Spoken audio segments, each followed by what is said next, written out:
শুভ সকাল বন্ধুরা, তোমরা কেমন আছো? আমি তো ভালো আছি। দেখো তোমাদের মাঝে চলে এলাম এক কাপ চা নিয়ে, আর এই একটা রুটি।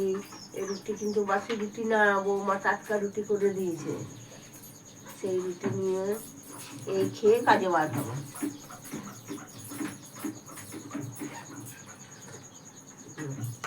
চাটা খুব ভালো হয়েছে, আদা তেজপাতা দিয়ে চা। তোমরা কে কে সকালে চা রুটি খেতে ভালোবাসো আমাকে কমেন্টে জানাবে। আমার তো ভীষণ ভালো লাগে সকালবেলায় চা রুটি খেতে। তারপরে এরকম যদি লাল চা হয়, দেখুন লাল চায়ের কালারটা কত সুন্দর হয়েছে। আদা তেজপাতা দিয়ে চা খেলে অম্বল গ্যাস হয় না, বুকের সর্দি কম বসে না, ওই জন্য আদা তেজপাতা দিয়ে চা খাই।